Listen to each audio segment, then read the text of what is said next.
Hello everyone, Lewis from Scrubwood Studios here with the second part of the recent unboxing. In the last video we unboxed the Papo Acrocanthosaurus, which I'm going to be using in the monochrome backstory special.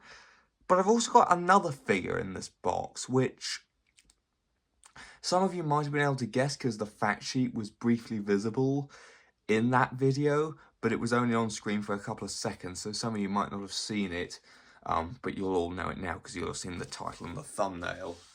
But regardless, this figure will not be appearing in the monochrome special, but it will be appearing in another special that I plan to film sometime after that, probably not too long after.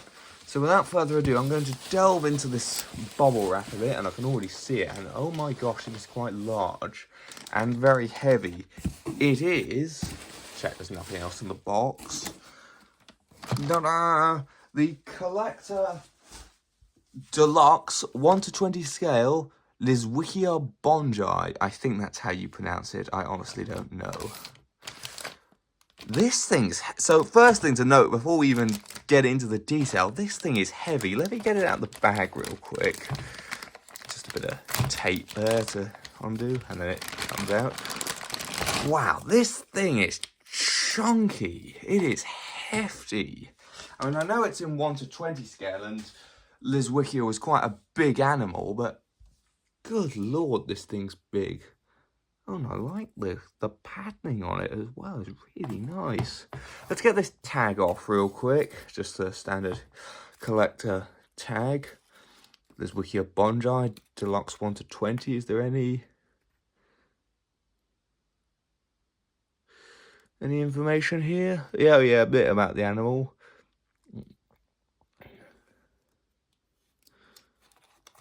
Yeah, a little bit of information about the animal. Get that tag off. Wow, this thing is... I'm quite impressed by this thing immediately. That's like, there's my...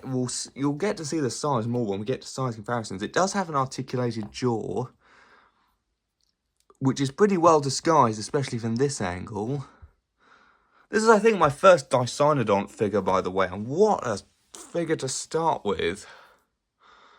Huh. I like this patterning where it's got like the really nice colours of like the sort of beigey brown with the black spots, but there's also a white speckling, like almost like salt, as if this thing was in the sea and then like the salt crystallized on top of it. I don't think that's what it's meant to be, or maybe like sand. Yeah, I'm not really sure what that is. It's some sort of dry brushing effect, but I'm not sure what that's meant to represent, but it looks pretty cool, I think.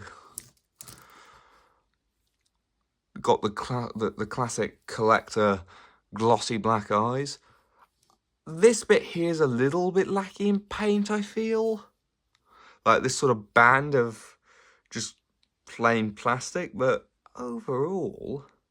Well, let's get into a closer look. Hold on, the first things first, let's start up here at the head. Head, I like how the beak's in like a dark colour and there's some nice ridging on there, nostrils.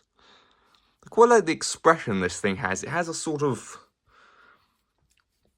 vaguely sort of dopey almost look, almost a disinterested look to it, which somehow seems quite fitting for a sort of large, bulky herbivore. We do have an articulated jaw, as I previously showed, and it opens very nicely. What kind of detail have we got inside there? Not much. Yeah, quite simple detail, but nice nonetheless. Got a tongue in there.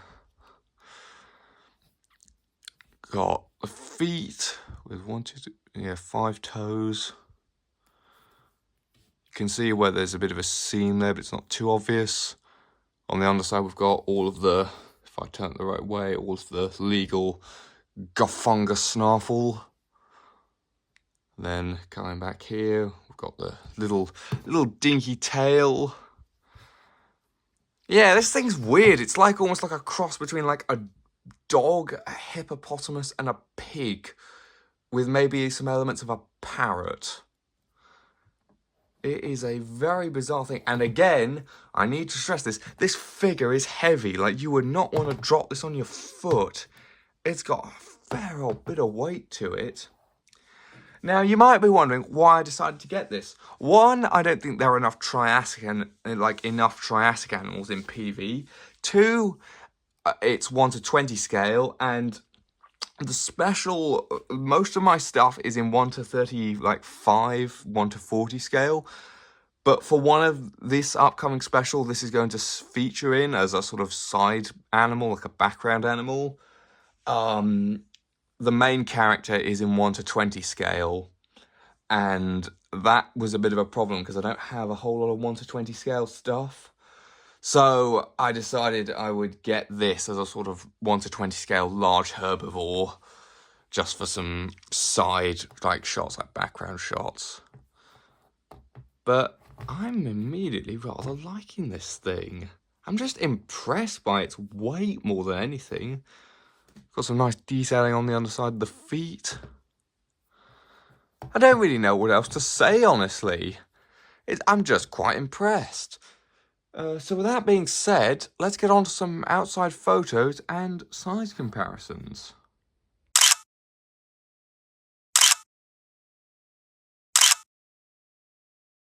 So starting off our size comparisons, I'm going to bring in my consistent size comparison, which for once is actually in the right scale, and that's the CollectA Deluxe Lisowicia.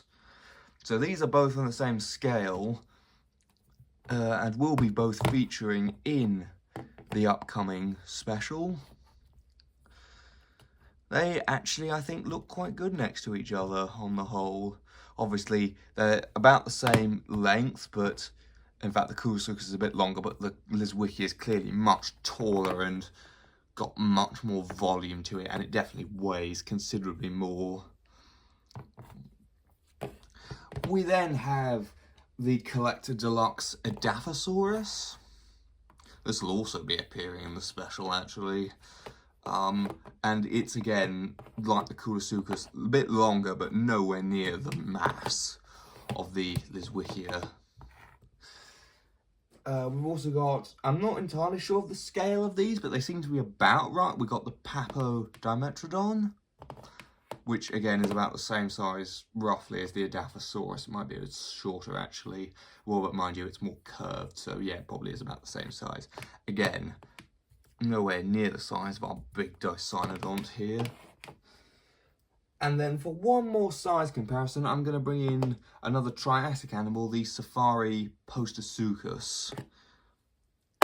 And again, it's pretty dwarfed by the Lisowicia here. I really hope I'm pronouncing that right. Someone in the comments is probably going to tell me that I'm wrong, because I probably am. But with that, it's time to give this thing a rating. Ooh. I want to give this a 4 out of 5, I think. I'm going to say this is... Yeah, I keep in mind, I can't comment much on the accuracy, because I don't know a huge amount about Dicynodonts. But, to me at least, I don't see anything drastically wrong with it. The detail's good. I'm going to give this a 4 out of 5, I think. If not, a 3.8 out of 5. I would recommend this guy. But with that, please like and subscribe and all those other things I'm supposed to tell you to do as a YouTuber. Goodbye.